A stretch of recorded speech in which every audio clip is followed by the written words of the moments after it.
In this video, I'm going to show you how I made some extra storage for this bedroom and particularly for this bed. Now, the customer gave me a picture, give me a bit of an idea of the type of thing that they wanted, and I said, no problem, let's get on with it. So I started by creating this box unit and cutting a side panel and a top panel. I put these battens on the wall here, which were all completely level, and these were going to give me the position of the boards. You can see here that I scribed out for the skirting on this panel, so the board went right up against the wall. And then we've just got this panel which also had a slight notch for the architrave of the wardrobe, and we just get that panel on there and that fits really nicely. I got all those cut absolutely spot on, so that's completely flush. So this is how it's looking so far, and I made this extra shelf bit that now sits on top, which has obviously got a divider in the middle and just gives more shelf space basically. So here's how it looks with it all primed up. I've obviously got the edges to do as well and fill the holes where I've screwed it together, but that's all fixed now and fixed to the battens on the wall, as you can see.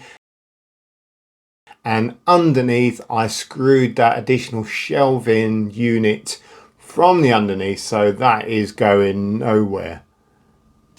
Next up, I went about making the sliding drawer. Now I've got 4 castors on this. They're just straight castors. They don't move around. They only go forwards and backwards. So I cut that just the right size so it would slide nicely in and out of the gap.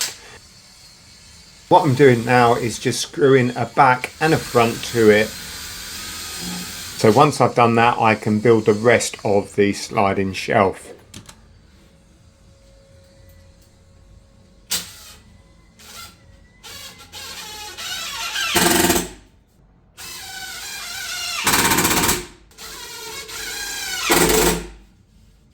We'll just check that for size, see how that works, and look at that.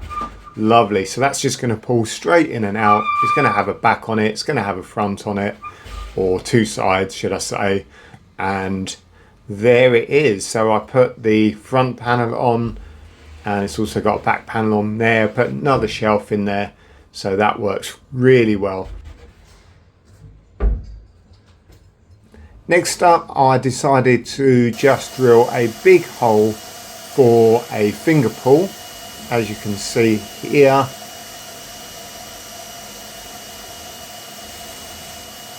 But don't forget, when you're using a spade bit, it's always a good idea to drill it from both directions. So just as it's about to be drilled all the way through, go to the other side and just drill it a little bit on that side, and that way it's not going to break out when you go all the way through.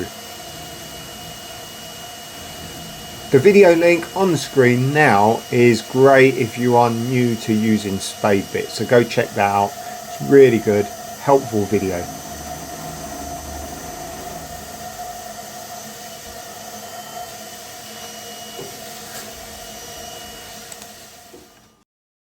This is how it looks with 2 coats of primer undercoat on it. You'll notice that all these screw holes are filled, sanded, it's all primed up. I've got a little bit more caulking to do on it, but this is ready for 2 top coats now. So with 2 coats done and the bed back in place, that's how it looks, all ready to be filled up with books and toys and all sorts. Hope you enjoyed the video and found it helpful. If you've got any questions or comments, then do leave those in the comments box down below. Nice one, guys. See you next time.